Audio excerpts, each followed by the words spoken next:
पिछले दिनों कुछ खबरें वायरल हुई थी जीतन राम मांझी को लेकर, तस्वीरें भी वायरल हुई थी कि जब जीतन राम मांझी गया में प्रचार कर रहे थे तो जनता ने उन्हें वहां से खदेड़ दिया, भगा दिया और उनकी जो समधन थी ज्योति मांझी, उन्हें लेकर विरोध का काफी सुर तेज था और काफी अप्रिय परिस्थितियों का सामना उन्हें करना पड़ा। लेकिन अब ये कहा जा रहा है कि जीतन राम मांझी की नैया पार कराने की जिम्मेदारी खुद पीएम मोदी ने उठा ली है और एक दिन बाद वो एक रैली को संबोधित करने आ रहे हैं गया और इसे लेकर तमाम तैयारियां पूरी हो गई हैं।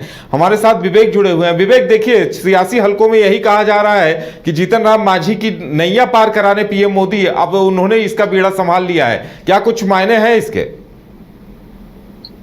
जी बिल्कुल, बता दें कि पीएम नरेंद्र मोदी 12 दिनों के भीतर में तीसरी बार बिहार आ रहे हैं। पहले 4 अप्रैल को उन्होंने जमुई में जनसभा की, उसके बाद बता दें कि 12 माफ करिएगा, इससे पिछले 7 तारीख को उन्होंने नवादा में जनसभा के जो एनडीए के जो प्रत्याशी हैं विवेक ठाकुर, उनके समर्थन में और उसके सांसद अरुण भारती के समर्थन में प्रचार प्रसार किया था। उसके बाद जो कल है 16 तारीख को 2 जगह जनसभा करने वाले। पहले जो इनकी जनसभा जो गया होगी, गया से 2 लोकसभा सीट को साधने की कोशिश की जाएगी, गया औरंगाबाद, और उसके बाद जाएंगे पूर्णिया में जो संतोष कुशवाहा उनके समर्थन में वोट मांगेंगे। और बात कर लिए थे अगर गया सीट की, तो एक तरफ जो पूर्व मुख्यमंत्री हैं जीतन राम मांझी, जिस तरीके से उनके विवादित बयान हमेशा सुर्खियों में रहा करता था, उसके बाद उनके विरोध भी हुआ था उनके ही क्षेत्र में बाराचट्टी जैसे उनके जो पार्टी के जो विधायक है ज्योति मांझी, उनके उस क्षेत्र में विरोध हुआ था। उसके बाद बता दें कि जीतन राम मांझी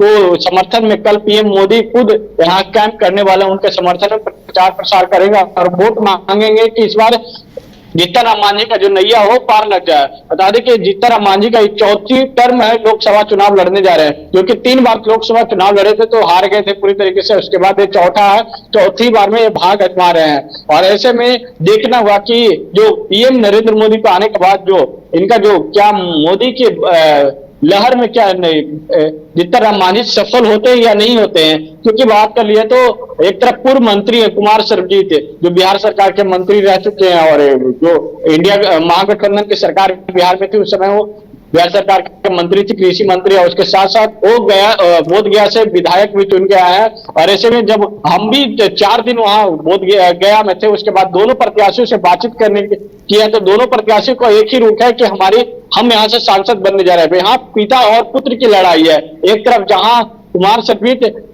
जीतन राम मांझी को पिता मान रहे हैं, तो वहीं जो सर्वजीत है वो कह रहे हैं कि यहाँ पुत्र का विजय होगा। ऐसे में देखना होगा कि पीएम नरेंद्र मोदी पुत्र को विजय करवा पाते हैं, माफ करिए पिता को विजय करवा पाते हैं, या फिर उसमें सफल हो जाते हैं पुत्र। अब ये सबकी नजर जो बनी रहेगी।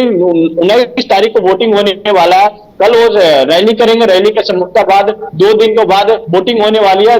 उसके बाद जो कई प्रचार प्रसार भी थम जाएगा और उसके बाद वोटिंग होगी। उसके बाद सबकी जो है भाग जो है ईवीएम में कैद हो जाएगा और सबकी जो रिजल्ट है वो 4 जून को आएगा। उसके बाद ही पता चलेगा कि गया का अगला सांसद कौन होगा। क्या पीएम का पीएम जो प्रचार प्रसार करने के लिए आ रहे हैं, ऐसे में क्या जीतन राम मांझी वहां से सफल होते हैं या जीतन राम मांझी का नैया जो है 3 बार तो डूब चुकी है, क्या 4थी बार भी नैया उनकी डूबती है? जी उदय। चलिए विवेक, देखने वाली बात ये होगी कि पीएम मोदी का कितना असर होता है, क्योंकि गया में जिस तरह से माहौल था, थोड़ा सा जीतन राम मांझी के लिए मुश्किलें आ रही थी, उनके समधन को लेकर उनका विरोध हो रहा था। एक और